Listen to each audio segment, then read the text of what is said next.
এদিকে কাশ্মীরের ঘটনায় ইসরায়েলের মতো প্রতিশোধ নিতে পারে ভারত। ভারত নিয়ন্ত্রিত কাশ্মীরের পর্যটকদের উপর হামলার উপর সামাজিক যোগাযোগ মাধ্যমে উত্তেজনা ছড়িয়ে পড়েছে।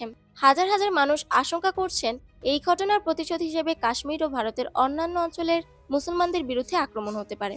ভারতীয় পুলিশের মতে মঙ্গলবার পহেলগামে বন্দুকধারীদের গুলিতে অন্তত ২৬ জন পর্যটক নিহত এবং আরও ১৩ জন আহত হয়েছেন। হামলার পর সামাজিক যোগাযোগ মাধ্যমে ছড়িয়ে পড়া একটি ছবিতে দেখা যায় একজন পর্যটক তার প্রিয়জনের লাশের পাশে বসে আছেন। নিহত ও আহতদের ফুটেজ ছাড়াও স্থানীয় কাশ্মীরদের পর্যটকদের রক্ষা করার চেষ্টার ভিডিও ব্যাপকভাবে ছড়িয়ে পড়েছে। আরেক ভিডিওতে দেখা যায় এক কাশ্মীরি ব্যক্তি হামলার সময় একটি শিশুকে পিঠে বহন করে নিরাপদ স্থানে নিয়ে যাচ্ছেন। এই হামলা আন্তর্জাতিকভাবে প্রচুর গণমাধ্যম কভারেজ এবং নেতাদের মনোযোগ পাচ্ছে। একই সঙ্গে অনেকেই অনলাইনে ভারত কর্তৃক কাশ্মীর দখলের দীর্ঘ ইতিহাসের দিকে দৃষ্টি আকর্ষণ করছেন, যা এই পরিস্থিতির জন্ম দিয়েছে বলে মনে করছেন। ১৯৪৭ সালে ভারত পাকিস্তান বিভাজনের পর থেকেই এই পার্বত্য অঞ্চলটি নিয়ে দ্বন্দ্ব চলছে।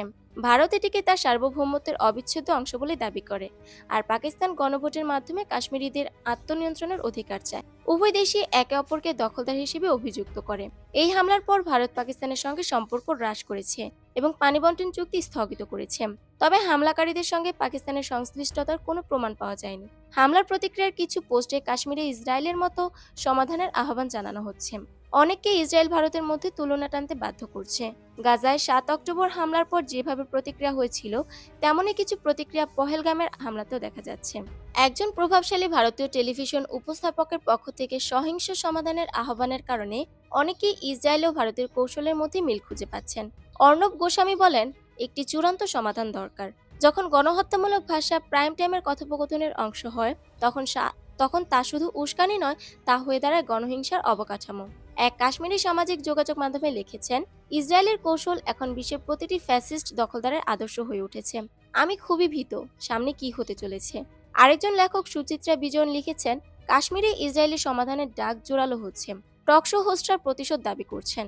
সাংবাদিক আজাদ এসা অভিযোগ করেন, হামলার খবরের কভারেজে ইতিহাসের প্রেক্ষাপট উপেক্ষা করা হচ্ছে।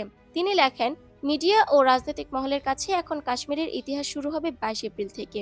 এক্সে একজন পোস্ট করেছেন এশিয়ান নিউজ ইন্টারন্যাশনালের একটি ক্লিপ, যেখানে দেখা যায় ভারতের স্বরাষ্ট্রমন্ত্রী অমিত শাহকে উদ্দেশ্য করে নিহতদের পরিবারে জিজ্ঞাসা করা প্রশ্নগুলো সম্প্রচারে নিঃশব্দ করে দেওয়া হয়েছে।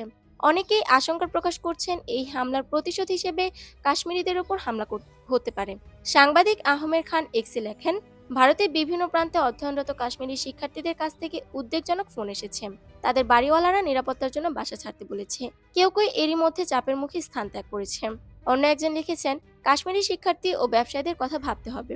তাদের এই সন্ত্রাসী হামলার সঙ্গে কোনো যোগ নেই, তবুও এখন তাদেরই টার্গেট করা হচ্ছে।